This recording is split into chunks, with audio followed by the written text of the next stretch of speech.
The sad story of 22-year-old Gabby Petito's apparent homicide has provoked emotional conversations about many different injustices that plague the U.S.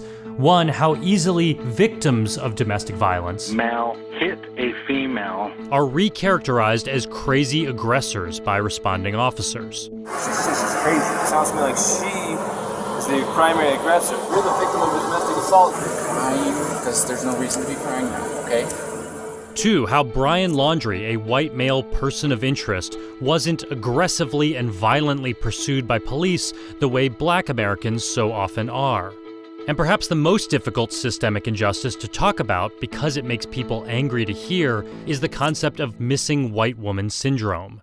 Coined by journalist Gwen Ifill 17 years ago, it's the observation that news organizations are more likely to cover a missing person story if the victim is a white woman. We all know who gets attention. We all know who gets coverage. Why not the same media attention when people of color go missing?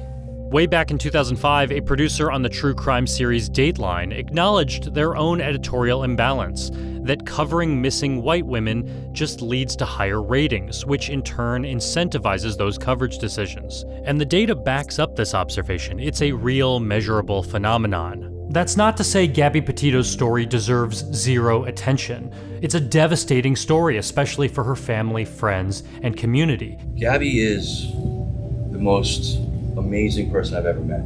And if you have a shred of empathy, you're right to care about her story. Not only is it painful, but it's a story with many developments. It's a story with photos and videos posted to Instagram, body cam footage, the kinds of visual elements that make her story particularly easy to present on television, particularly easy for me to make this video to share with you.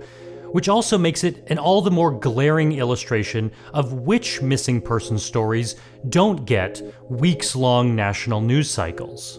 In Wyoming, the state where Gabby Petito was found, data shows the homicide rate for indigenous people is 8 times higher than for white people, and yet a larger share of white victims receive media coverage. At a March for Justice in Riverton, Wyoming, they wore red to honor missing and murdered indigenous people, including a local victim, Jocelyn Watt, shot and killed in her home in 2019.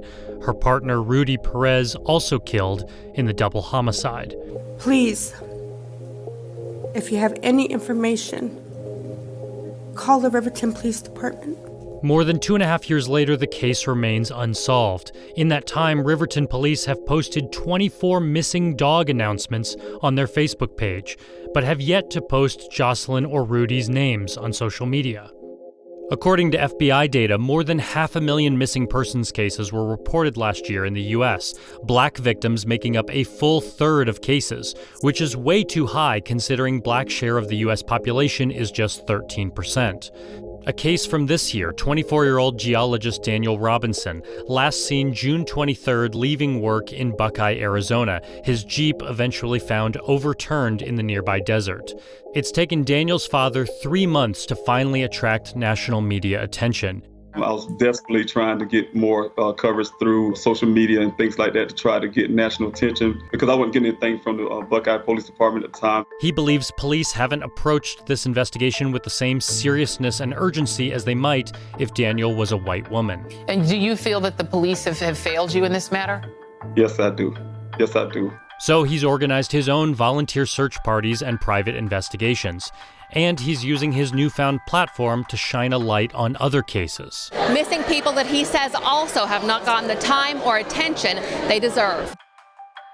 It took an unfortunate missing person case that captured the nation's attention that my son had a shot at being seen and heard. He ended in part by saying the Gabby Petito case should be a template for how all missing persons cases are handled in this country.